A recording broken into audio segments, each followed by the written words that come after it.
Bienvenidos.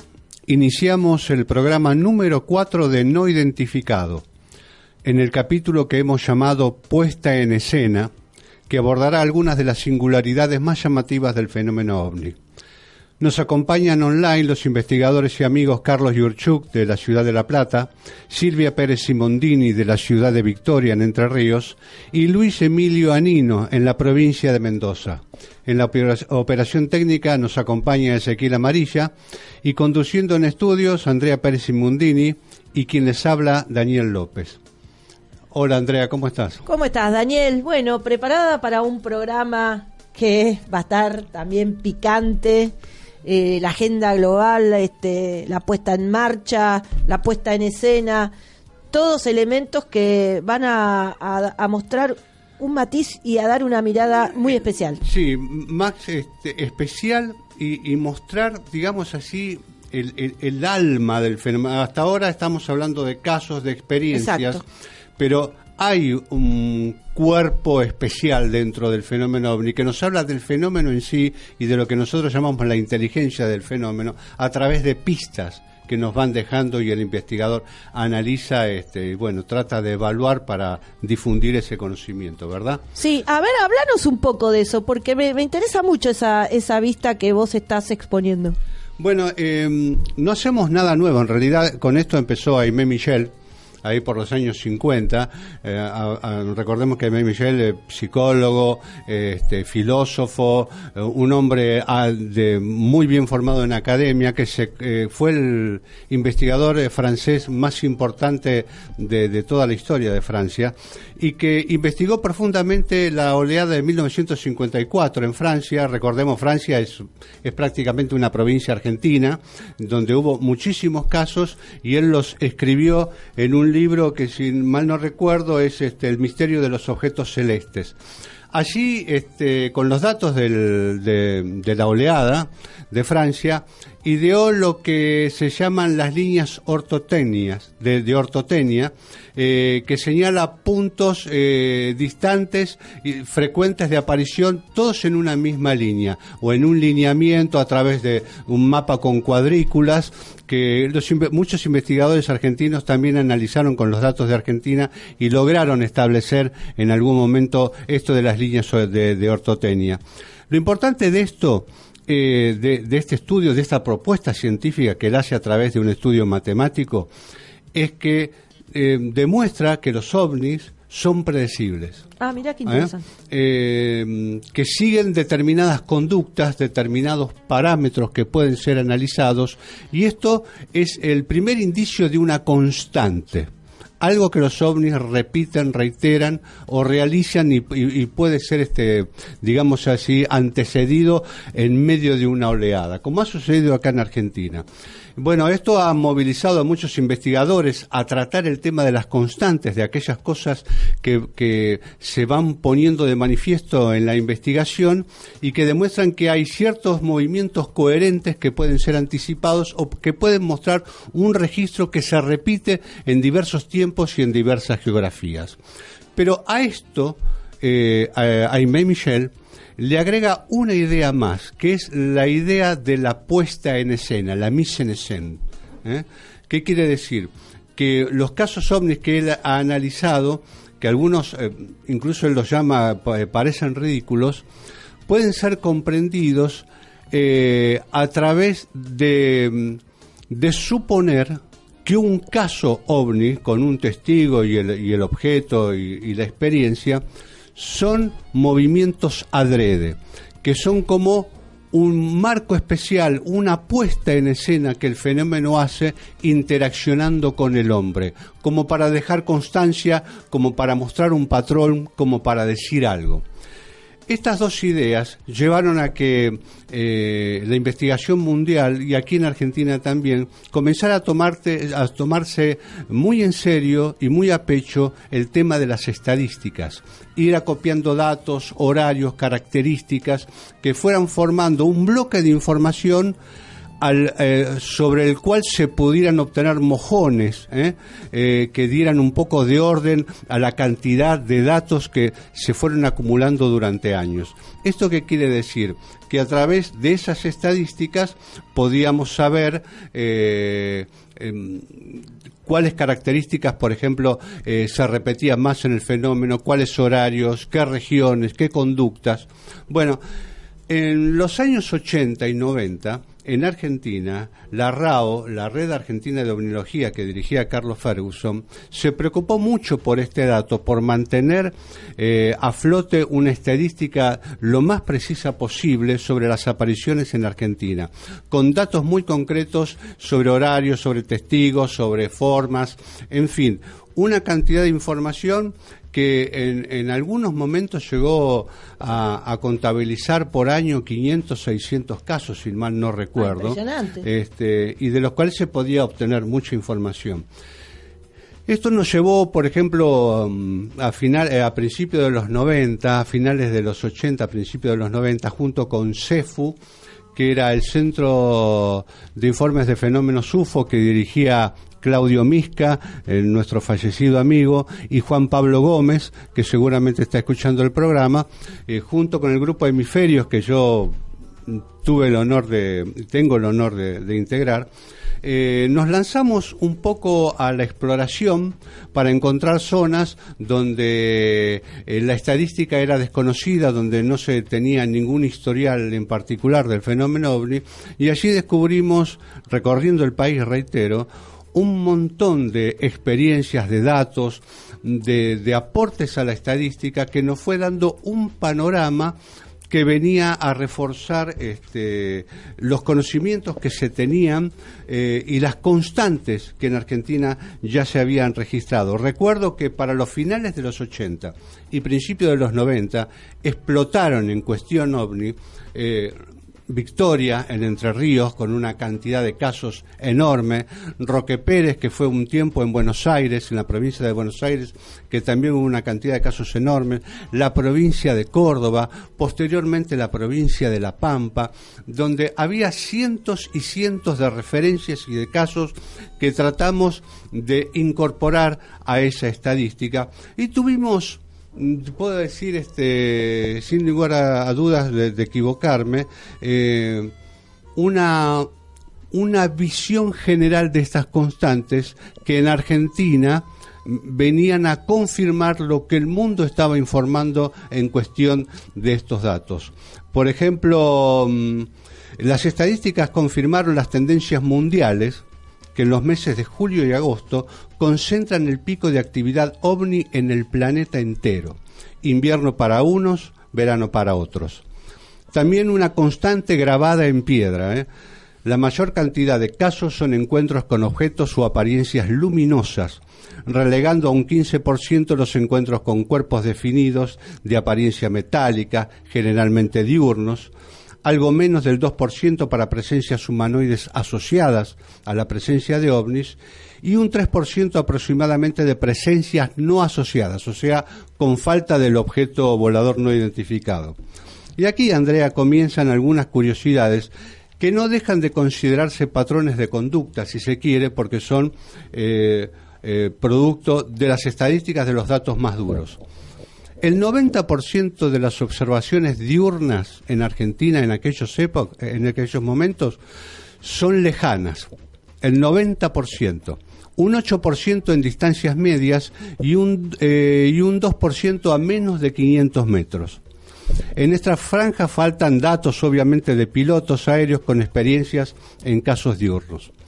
El mayor volumen de encuentros acontece en el crepúsculo y hasta las 4 de la mañana, con luces y objetos definidos de apariencia luminosa, y se manifiestan en este orden relativo. En la franja de 7 de la tarde o el crepúsculo hasta las 10 de la noche tenemos luces de tamaños variables, aéreas, terrestres o acuáticas. Hay una relación entre la distancia y el tamaño aparente, a saber, si son grandes las luces, generalmente están alejadas del observador por una distancia considerada amigable. Reitero, cuanto más se estrechan las distancias con el testigo, más reducen su tamaño, siendo este detalle muy significativo si referimos a lo que hablábamos en un programa anterior, al factor I o inteligencia, en busca de reducir seguramente impactos emotivos. Y hay un detalle adicional, también significativo, que surge del color o la tonalidad luminosa, que es rápidamente identificado por las poblaciones rurales. Las luces ambarinas, de color ámbar, suelen comportarse como inocuas o desligadas del observador. Aparentan estar cerca, pero son inalcanzables. Cuando el observador se acerca, toman distancia, se elevan o se corren hacia el fondo. Las luces blancas son de mayor durabilidad y de un más extenso campo de acción territorial, mientras que las de colores cálidos, que llegan al rojo intenso, están relacionadas con el diablo o lo maligno, porque se acercan casi al tacto con el observador e interaccionan con él. En los campos, las luces rojas son reconocidas como las auténticas luces malas, porque son las más atrevidas, las que asustan por su cercanía y sus reacciones inesperadas. Mientras el resto de las tonalidades puede presentarse a grupos pequeños de testigos, las cálidas o rojizas prefieren el aislamiento del observador, generalmente en tránsito, tanto sea manejando como caminando en el campo. La actividad de las luces más pequeñas puede ocurrir hasta la madrugada, pero es más intensa durante el crepúsculo y el anochecer. A medida que la madrugada avanza y hay menos movimiento humano entre las 10 de la noche y las 4 de la madrugada, es entonces que las luces adquieren mayor dimensión, estructura y dinámica. Es el momento de los discos luminosos, los triángulos a baja altura, cuerpos compuestos por varias marcas luminiscentes que sugieren aparatos, pero que pueden desmembrarse, hacerse más grandes o pequeños según su desplazamiento. Lo cierto es que el aislamiento de uno o pocos testigos es otra constante. Es la franja horaria de los más impactantes casos nocturnos. Los lugares de aparición de ovnis, especialmente luces, sugieren una fuerte territorialidad en las áreas campesinas y desérticas. Reiteran horarios y recorridos, la gente los identifica como duendes o expresos, o espíritus que demarcan su zona de pertenencia. Recorren alambrados perimetrales en horas fijas, reconocen testigos y se detienen en puntos muy específicos de una geografía, en una montaña, en un molino, sobre un pozo, en una tranquera, en las vías de un tren o a las veras de una ruta, casi siempre durante la misma franja de kilómetros.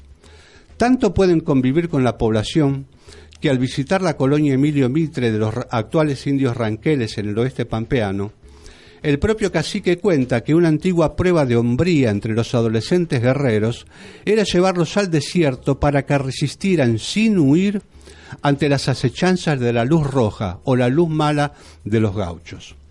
Otra de las constantes son los llamados períodos ventana, que refiere a puntos territoriales en los que repentinamente una exigua estadística de avistamientos crece exponencialmente durante varios meses, algunas con una extensión temporal limitada, como es el caso de Roque Pérez en Buenos Aires en 1994, o como en Victoria, que quedó con una media muy elevada de observaciones desde el inicio de la actividad en el 91.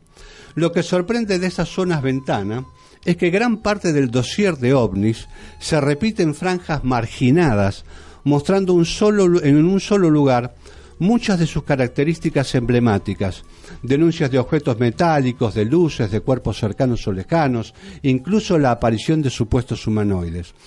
Estas reiteraciones o manifestaciones escénicas han sido corroboradas inconexamente en varios estudios realizados por científicos durante oleadas de ovnis en regiones activas y muy delimitadas. Con esto vamos a cerrar esta historia, ¿no? Debemos recordar los estudios de la Universidad de Oslo, en Noruega, durante la oleada ovni en el Valle de Hess a principios de los 90, cuando se filmaron cientos de luces extrañas con sus debidas telemetrías, sin explicar su naturaleza, sino en un marco teórico bastante discutido. En aquel entonces muchas de las observaciones resultaron calcos de las experiencias de Victoria, Roque Pérez y La Pampa, luces con un grado de comportamiento que causaron consternación entre estudiantes y científicos que abrió un debate en toda Europa aún hoy inconcluso. pero un comentario significativo y muy descriptivo del problema lo plasmó el profesor Rudleske durante el proyecto de identificación durante 1984 y 1985, llevado a cabo en la Reserva Aborigen de los Indios Yakima en Piedmont, Estados Unidos, tras una oleada luminosa o período ventana. Dijo Rudleske al sintetizar el experimento en Piedmont: hubo algo más que la medición de las propiedades físicas de los ovnis por parte de observadores desapasionados. Una relación, un conocimiento se desarrolló entre nosotros y la inteligencia del ovni. Se jugó un juego. Estamos aquí en el segundo bloque. Ahora vamos al ejemplo crudo de lo que significa la puesta en escena. Y para eso convocamos a Carlos Alberto Yurchuk, que nos va a traer un caso realmente increíble y extraordinario. ¿Cómo estás, Carlos? ¿Qué tal, Andrea? ¿Qué tal, Daniel? Un saludo a todos los oyentes, que como siempre digo, cada programa son más y más los oyentes y eso nos pone muy pero muy contentos. Hoy traje un caso muy especial. Hago una breve introducción. Este caso fue presentado públicamente por nuestro amigo y colega Julio de Geneve, también integrante del Sephora. Él tiene un programa de radio en San José, provincia de Entre Ríos, llamado Enigma Virtual, y en la emisión del pasado 28 de marzo presentó al testigo Horacio Edgardo González, quien nos relató este caso que hoy trajimos. Quiero destacar y agradecer a Julio el permitirnos pasar el audio en este programa. Es un caso que se va a convertir, espero yo, que se convierta en un clásico de la ufología argentina o de la ovnilogía argentina por muchas características. La primera de ellas es la duración del caso. Es un caso que dura día y medio, reitero, día y medio. Ocurre en la base naval Puerto Belgrano en el año 62. La base naval Puerto Belgrano es una base muy particular con el tema OVNI. Hay muchos casos que ocurren en la base y seguramente en próximos programas vamos a traer algún otro caso de esta base. Extraje 3 cortes o 5 cortes del relato de Horacio.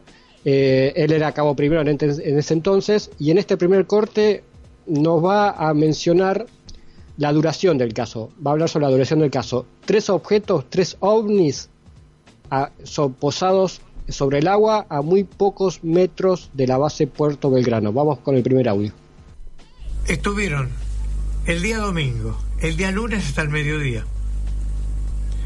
Lo que nosotros habíamos reforzado la fuerza, la guardia, ¿no? En la zona de donde existían los tanques de combustible. Entonces, los estuvimos cuidando durante, ya le digo, desde el domingo al lunes al mediodía. Durante todo el día estuvieron así, hasta el día lunes. Bueno, el día lunes todavía yo quise ir. Ajá. Y fui de vuelta. Porque las guardias no era a la mañana, en día de semana eran por la madrugada, pero ese día yo seguía hasta el mediodía. Y cuando regreso al mediodía... Todavía estamos. Sí, y al ratito se fueron, desaparecieron. La persona que habla, reiteramos, se llama Horacio Edgardo González, como él se define, clase 1941, hoy en día tiene unos 78 años. A veces van a escuchar a Julio de Geneve, quien era el que estaba haciendo la entrevista. Si bien es cierto, como decía, el caso se conoció públicamente en marzo de este año, nosotros ya sabíamos del mismo, porque ya Julio en su momento nos había comentado al respecto. En este segundo audio vamos a escuchar la descripción de estos objetos. Eran 3 platos, los típicos platos voladores, 2 platos óperos unidos por sus bordes, como vimos o como vemos en las películas de Hollywood de la década del 50. Esos mismos platos son los que estaban sobre la base de Puerto Belgrano. Escuchemos a Horacio. Vimos como la forma de ella, porque eran el plato, 2 platos invertidos, ¿verdad? Como comúnmente se ve, sí, como 2 platos soperos. En la parte de arriba tenía unas toberas que largaban unos chorros de fuego, color verde, amarillo, azul. ¿Eso cuando rojo. Estaba de noche? De noche y de día, continuamente. Eso no dejaba de funcionar nunca. Y la torre giraba como un anillo que daba vuelta alrededor del plato. Y la parte de arriba donde estaba la gente, ¿verdad? Bueno, ellos. En este caso, los seres vendrían a ser. Los seres, ¿verdad? Era como todo de vidrio, una cúpula de vidrio. Recordemos, este caso ocurre en el año 62, más precisamente desde el sábado 21 de abril a la noche hasta el lunes al mediodía. Reitero, un día y medio estuvieron estos 3 objetos ahí dando vuelta, posados más que nada sobre el mar. Y ahora viene la parte más bizarra del caso, la que nos llama más la atención, la que es más ilógica, la que para nosotros es una puesta en escena, como el nombre de este capítulo. Es una puesta en escena, porque es tan bizarro lo que van a escuchar ahora, que parece tan increíble que la única explicación es que todo esto haya sido una puesta en escena del fenómeno OVNI. Escuchemos. Esperamos unos minutos, se abrió una escotilla de uno de las naves y largaron una escala como de vidrio, algo brillante, transparente, que cayó hasta el agua. Y descendió un ser, yo lo veía, por lo que yo calculé, más o menos podía tener entre 60 y 70 centímetros de altura. Una cabeza bastante... En ese caso tenía la escafandra. Tenía la escafandra y tenía un traje todo brilloso, como si fuera de espejo. Le brillaba el traje, ¿no? Y unas botas también brillosas, y bajó por la escala hasta el agua, y traía un balde transparente como si fuera de vidrio o cristal. Puso el balde en el agua y recogió agua y subió por la escala. Eso lo hizo 8 o 10 veces. 8 o 10 veces. 8 o 10 veces. El mismo ser. Sí, el mismo ser. Y había 2 que quedaban adentro. Estaban tocando los aparatos, no sé. Imagínense si el fenómeno OVNI es una tecnología súper avanzada que viene quizás, quién sabe de dónde, de qué estrella, que tengan que desplegar una escalerita y bajar con un baldecito a buscar agua.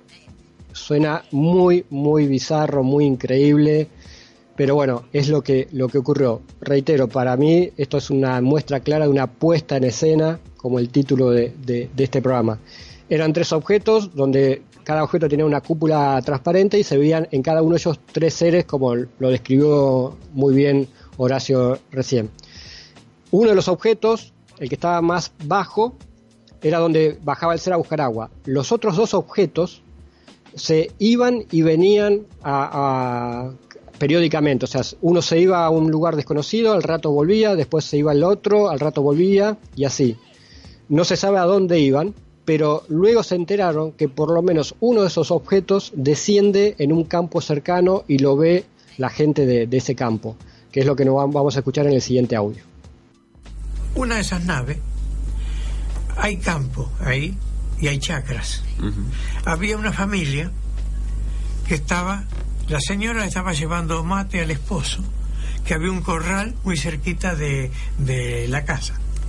El hijo estaba ordeñando una vaca y el padre lo estaba ayudando. La señora salía con el mate y en ese momento, en el patio de la casa de ella, descendió uno de esos aparatos. La señora se asustó, cayó al suelo y se desvaneció. El padre del muchacho, que estaba trabajando dentro del corral, también se desvaneció. Y quedó el hijo.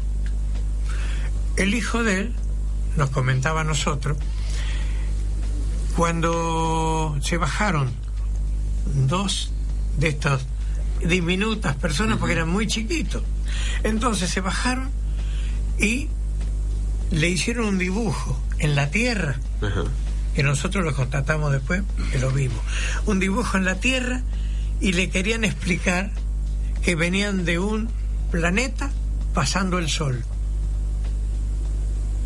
de un planeta desconocido. Acá todavía no se conocía el planeta. Entonces el chico no sabía qué decir, no hablaba tampoco. Bueno, después que le dijeron eso, ellos subieron a la nave y se fueron.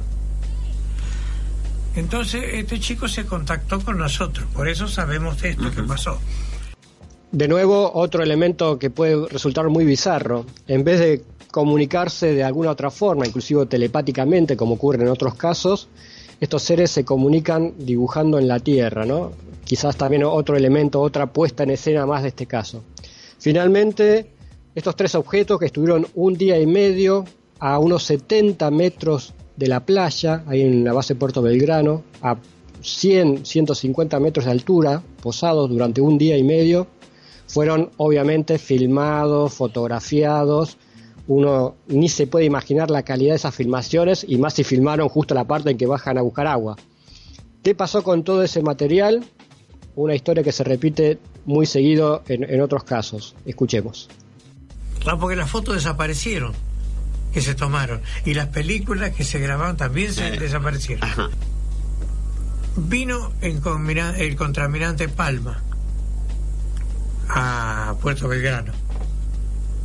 Nosotros tuvimos la oportunidad de reunirnos con él en la policía de la base, ¿verdad? Bueno, comentamos lo que pasó, porque nos preguntaban. Bueno, entonces comentamos, fue el oficial, ¿no? O sea, él venía a ser el teniente de fragata, ¿no? El teniente Suárez. Y el suboficial Bazán. Bazán. Que era el suboficial que estaba de guardia ese día, y yo. Fuimos los 3, hablamos. De todas maneras, bueno, fue la primera y única reunión que tuvimos. Después no se habló nunca más nada. Nos dijeron no digan más nada ni hablen más, porque ya nosotros ya no tenemos más nada. Las Naciones Unidas, ¿no?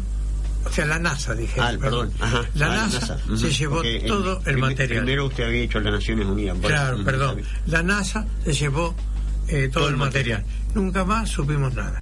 Como ocurre en muchos casos acá en Argentina, cuando realmente hay material importante sobre el tema OVNI, vienen gente de afuera y se lleva todo el material, como nos comentaba recién Horacio. Él habla de la NASA, pero vaya a saber realmente de qué agencia estadounidense eran estas personas, y lamentablemente hoy no existen esas, o no están disponibles esas fotos, esos videos. De todas formas, confiamos en que haya alguna documentación oficial sobre este incidente, documentación que algún día esperamos que a través de este foro y la solicitud de desclasificación podamos acceder a ella. Aparte porque es un caso realmente extraordinario, con unas características que son asombrosas, ¿no? Sí, caso con, reitero, un día y medio de duración, que no es poco. Hay muy pocos casos que duren tanto tiempo, casos de avistamiento de 3 objetos a poca altura, avistamiento de seres, casos simultáneos, porque también está el testimonio del campo cercano donde descendió uno de estos objetos, o sea, múltiples testigos en diferentes lugares. Bueno, las actitudes tan bizarras, esta puesta en escena que hablábamos, tiene realmente muchísimos elementos para que se convierta en un caso clásico. Para finalizar, quiero agradecer nuevamente a Julio de Geneve y a su programa Enigma Virtual por facilitarnos el audio de la entrevista que le hizo al señor Horacio González. Carlos, brillante esta recuperación de este caso, brillante el trabajo de Julio de haberlo encontrado. Te agradecemos esta increíble intervención y rescatamos que, como vos decís, es una buena posibilidad de búsqueda para la desclasificación. Nos vemos, Carlos, en el próximo capítulo con otro tema tan apasionante como este. Un fuerte abrazo para vos, Andrea, un fuerte abrazo para vos, Daniel, y para todos los... Fly Radio Station. Volamos con la mejor música.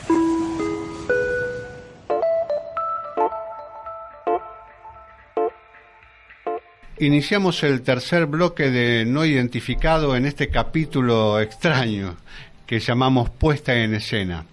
Bueno, Andrea, ¿con qué seguimos? Bueno, lo tenemos hablando de Puesta en Escena. Volvemos a convocar a Luis Emilio Anino desde Mendoza, porque si hay algo que nos va a hacer observar la puesta en escena de estos tiempos, es Luis con lo que nos va a comentar. ¿Cómo estás, Luis? Bienvenido. Hola, Andrea. Hola, Daniel. Qué bueno estar nuevamente con ustedes. Y en esta oportunidad les traigo algo interesante para comentar. y esto es en virtud del próximo estreno y que, bueno, ya se ha dado tanto en Estados Unidos como en el Reino Unido de lo que es esta serie Unidentified. Y voy a hablarles de To the Star Academy of Arts and Science, que es una corporación de beneficio público que ha nacido en 2017. Esta corporación es actualmente uno de los actores más importantes en la ufología norteamericana y por supuesto internacional, por el intenso lobby que está haciendo para que el tema de los fenómenos aéreos inusuales sea abordado a conciencia tanto a nivel del Congreso como incluso del Poder Ejecutivo norteamericano. Se trata de una empresa que justamente busca unir en un mismo espacio tanto al entretenimiento como a la ciencia e incluso a la industria aeroespacial.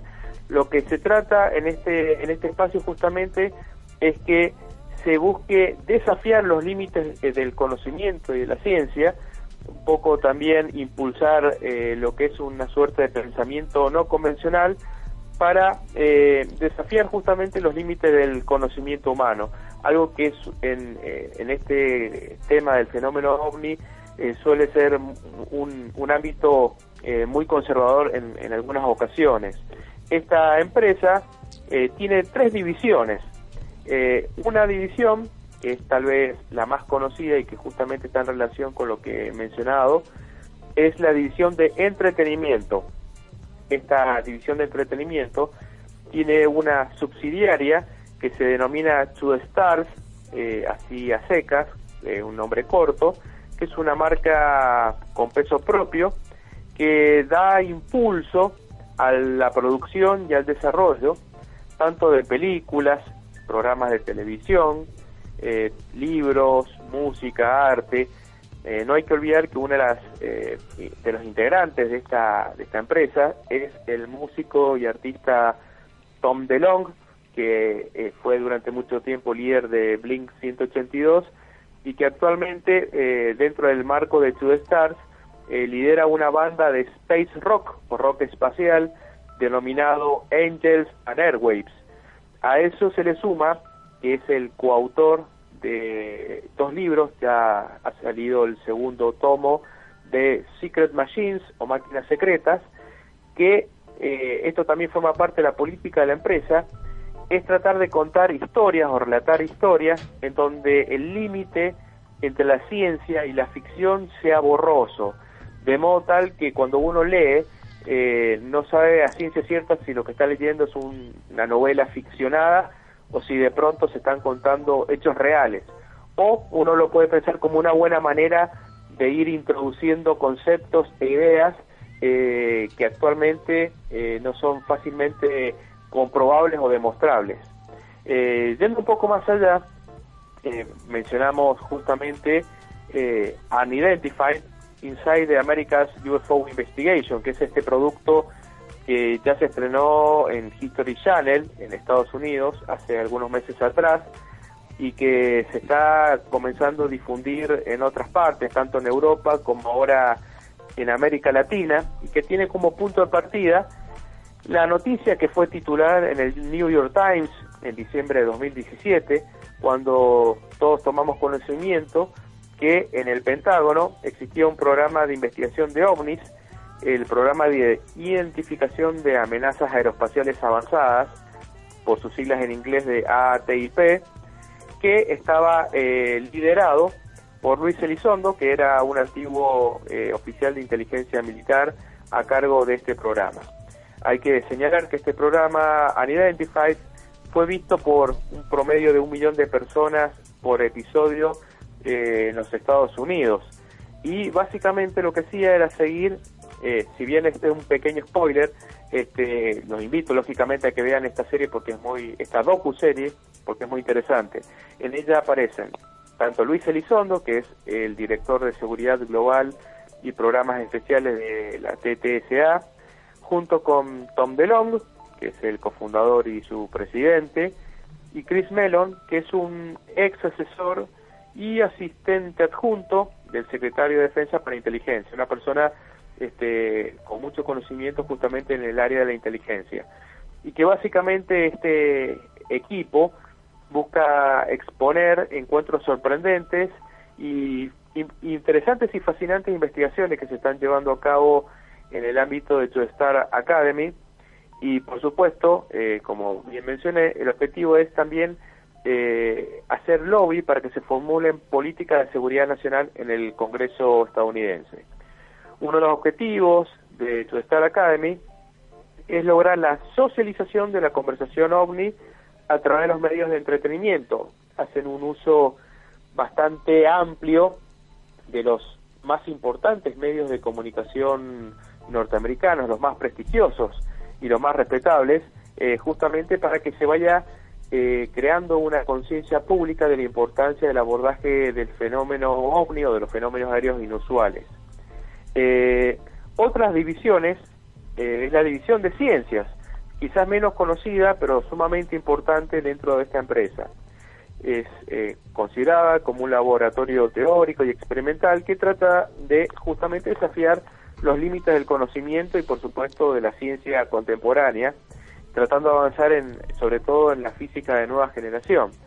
Ellos desarrollan proyectos básicamente en el área de la tecnología de la comunicación cuántica, en un proyecto muy interesante que los ufólogos seguimos o tratamos de prestarle bastante atención, que es el proyecto de investigación ADAM, que por sus siglas en inglés quiere decir Adquisición y Análisis de Datos de Materiales, lo que en alguna de las conferencias Luis Elizondo ha denominado metamateriales, algún tema a ser considerado en algún programa futuro seguramente. Y otro de los proyectos es The Vault, antiguamente la comunidad de interés, que básicamente busca ser una base de datos pública, de acceso público, donde se registren fenómenos aéreos no identificados a nivel global y que permita lógicamente ser una herramienta para recopilar, explorar e intercambiar información. Esto es algo que está actualmente en desarrollo. De hecho, esta división de ciencias y este apartado de The Vault fue justamente el lugar desde donde el cual se lanzaron y con un análisis pormenorizado y profundo los famosos videos FLIR o Tic Tac, Gimbal y Go Fast. Cuando uno accede a la página de TrueStar Academy, puede ver en el apartado de Vault a estos videos con un análisis exhaustivo que muestra, por supuesto, el valor documental de esta información, en este caso de estos videos. Y finalmente la tercera división, que es la división aeroespacial de la compañía, que busca también lograr avances en materia de propulsión, energía y comunicación. Entre sus objetos de estudio están los sistemas de lanzamiento de propulsión de energía orientada, que a través de este sistema lo que buscan es lanzar nanosatélites al espacio. También desarrollan estudios sobre la ingeniería de la métrica del espacio-tiempo y también la métrica de las unidades warp o warp drive, es decir, están explorando sistemas de propulsión muy avanzados que son propios de la serie de ciencia ficción Star Trek. Básicamente la ficción y la realidad acá parecen entremezclarse. Y sería bueno mencionar un poco a grandes rasgos cuál es el equipo que constituye TrueStar Academy. Además de Tom DeLonge, que ya lo he mencionado, hay personas muy interesantes, como por ejemplo Jim Semivan, una persona que ha tenido una larga trayectoria en la Agencia Central de Inteligencia, Steve Justice, que es una persona que ha pasado 39 años trabajando para Lockheed Martin. De esos 39, 31 en los Skunk Works o talleres Mofeta, que básicamente es la división de Lockheed Martin que ha desarrollado el U-2, el SR-71 y el avión invisible F-117, es decir, la tecnología de punta en materia aeroespacial de esta empresa. El doctor Hal Puthoff, que realmente, bueno, es una de las cabezas científicas más importantes de esta empresa, que también ha estado vinculado con importantes corporaciones norteamericanas, con la Agencia Central de Inteligencia también. Chris Meiser, otra persona que en este caso está involucrada desde este punto de vista de la búsqueda de capitales de riesgo, porque esta empresa, TrueStar Academy, es una empresa de alto riesgo científico, Entonces buscan recursos para sostener estas investigaciones muy desafiantes. Luis Elizondo, que ya lo he mencionado previamente, una persona que ha tenido un amplio desempeño en materia de inteligencia en el gobierno norteamericano, que ha realizado misiones muy sensibles y que por supuesto fue el manager del programa de investigación de amenazas aeroespaciales avanzadas. Y es una persona que tiene conocimientos en parasitología, inmunología y microbiología, es decir, es una persona también con conocimientos científicos. Chris Mellon, que ya lo mencioné, con amplios conocimientos e influencia en materia de inteligencia. Chris Herndon, que es una persona, en este caso, con conocimientos en materia de tecnología de punta. La doctora Adele Gilpin, especializada en biomedicina y en investigación biomédica. El doctor Colm Kelleher, que en este caso también es una persona orientada a la biotecnología y que pasó 3 años integrando como asesor el programa AATIP, que he mencionado previamente, el programa de investigación OVNI del Pentágono, un especialista en investigación molecular y de células. El doctor Norm Kahn, que ha pasado más de 30 años en la CIA en programas de armas biológicas, en este caso para contrarrestarlas. Y finalmente el doctor Paul Rapp, que es un especialista en conciencias y función cerebral. Acá se especula con que la parte de TrueStar Academy que está muy interesado en el estudio de fenómenos paranormales, entre ellos el de la telepatía. Como pueden ver, es un elenco de élite realmente muy impresionante que demuestra un poco la orientación que tiene esta empresa. Y un poco para cerrar esta introducción o este avance en lo que es TrueStar Academy, hay que señalar que, bueno, como toda empresa, lógicamente busca su rédito para sus accionistas, pero que busca volcar su conocimiento para promover el conocimiento, la discusión y la conciencia en pos del progreso de la ciencia y de la investigación, donde el estudio de los fenómenos aéreos no identificados, lógicamente, es su núcleo fundamental. Impresionante, Luis, todo este desarrollo. Bueno, creo que acá se enmarca bien en términos de estos programas lo que es la esencia hoy de este capítulo, ¿no? Así que muchas gracias, Luis, por tu participación sumamente a fondo con lo que estamos viviendo, que vamos a tener capítulo a capítulo más sobre todo esto que va aconteciendo, que además es realmente explosivo. Cada día, todos los días hay una información nueva que pone en valor esta verdadera puesta en escena. Hasta el próximo capítulo, Luis. Hasta el próximo capítulo, Andrea.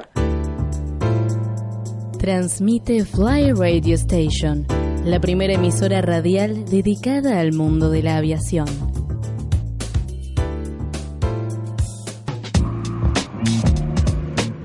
Bien, iniciamos el último bloque de No Identificado en este capítulo que hemos dado en llamar Puesta en Escena. Tenemos poco tiempo, Andrea. Sí, así que vamos a presentar a Silvia Pérez Simondini, que nos trae un caso realmente de investigación a fondo, donde vamos a ver una puesta en escena local, si se quiere. Bienvenida, Silvia, a No Identificado.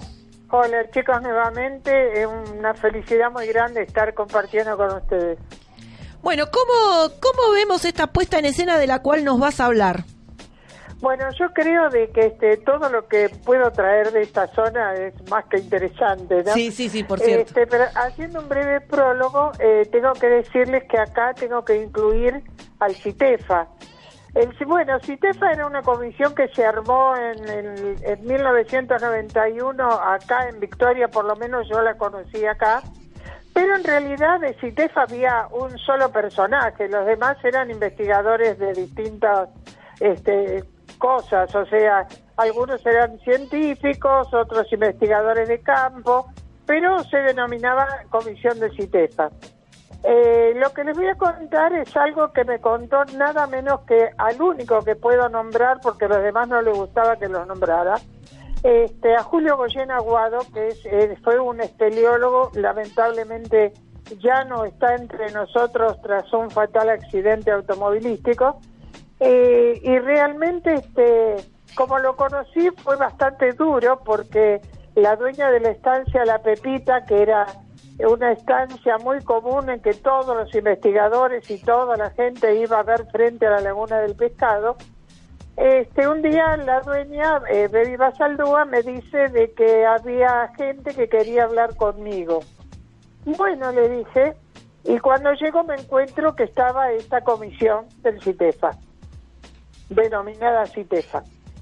La verdad es que fue bastante duro para mí porque me sentaron en una silla y yo me pensé que estaba sentada en un cadalso, más o menos, porque un buen amigo nuestro, que tampoco voy a nombrar porque no sé si quiere, se pone atrás mío grabando y todos los demás alrededor y frente a mí, sentado en una banqueta alta, Julio Goyen Aguado. Empezó a preguntarme y la verdad que al principio yo le contestaba, pero la verdad que no me gustaba su modo. Era muy petulante, más bien agresivo preguntando. Entonces en un momento yo me paré, como es mi condición que todos conocen, le dije, perdón señor, yo no le voy a contestar más porque a mí los inspectores y este modo de preguntar a mí no me gusta. O sea que realmente él se quedó asombrado ante mi respuesta y se sonrió. Les puedo asegurar que a partir de ese momento fue otra persona, absolutamente otra persona, llegando a ser un gran amigo tanto de Andrea como mío en lo sucesivo. El hecho es que un día, encontrándonos en Buenos Aires, nos encontramos personalmente con él, nos invitó a tomar un café, después lo llevamos a su casa y empezó a contarnos las cosas que realmente hacían. Y una de ellas fue contarme lo que ellos vivieron e hicieron en la Laguna del Pescado. Ustedes saben que es algo ya más que reconocido en Victoria. Nos cuenta que en una primera oportunidad fueron hasta la laguna y fueron con ecosonda y se encontraron que la ecosonda encontraron 2 círculos más o menos de 30 metros de diámetro, en los cuales con la ecosonda uno hizo fondo a los 20 metros, pero el otro círculo la ecosonda siguió de largo. O sea, nunca marcó un fondo. Tomaron coordenadas y volvieron en una segunda oportunidad, esta vez con ayuda de Prefectura de Rosario, también de Victoria, y con buzos.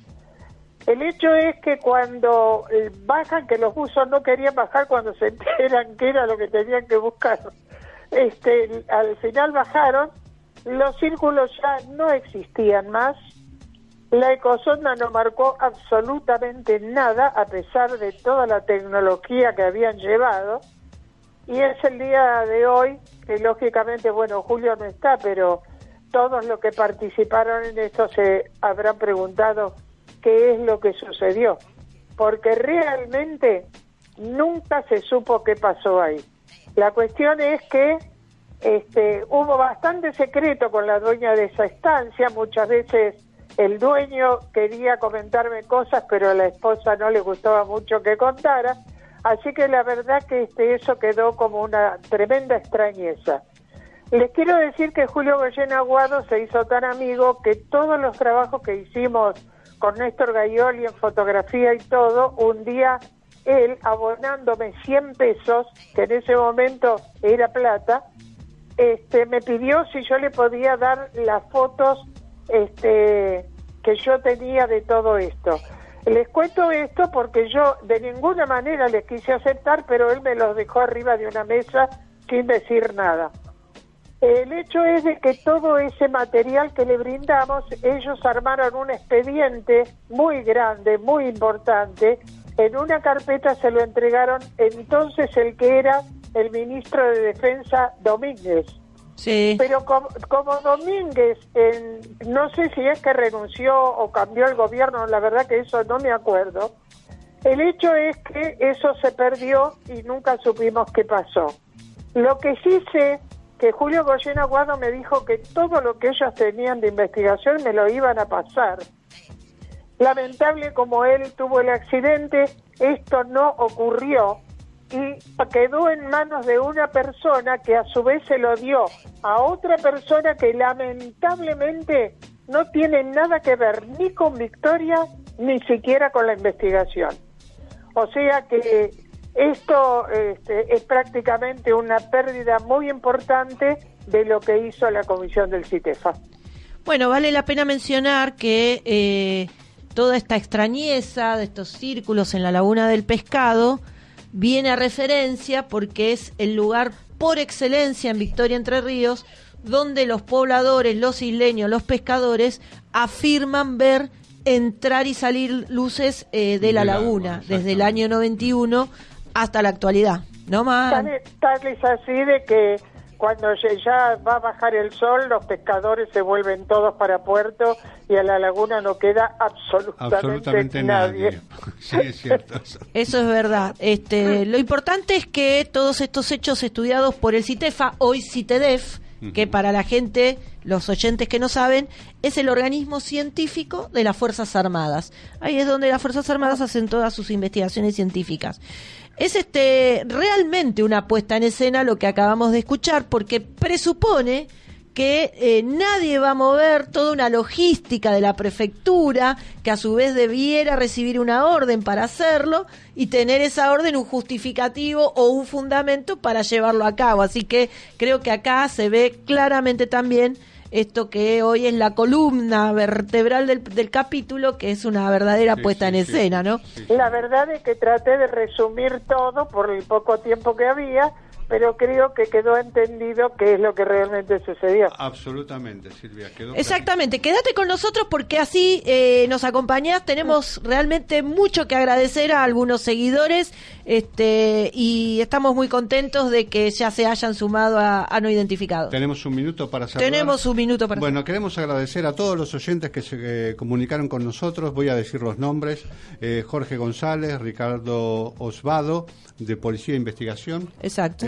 Valeria Luconi, María Cecilia Sumo, Marina Llaveno, Andrea Argüello, Miguel Ángel Reyes, el icónico Miguel Ángel Reyes, amigo, Lorena Ciarrota, Adolfo Rodríguez, Fernanda Jordán, Florencia Sanchi, César Alomar, Claudia Islas, Víctor Hugo Bartolomé, Ximena Muñoz, Federico de Vicenzi, Joaquín García, Budán Bodo, Oscar Núñez, Cari Guzmán, Romina Silva, Norma Simón, Alejandro Rojas, Rafael Domingo Rovira Campos, Leonardo Sebastián Luna, Ariel Canovas, Silvia Caliba Martín, Adrián Pérez, María Elena Lucinati, espero Lucianti. Bueno, Hernán Luna, Rosana Ibarra, Graciela y Analía López, y los integrantes de Sephora,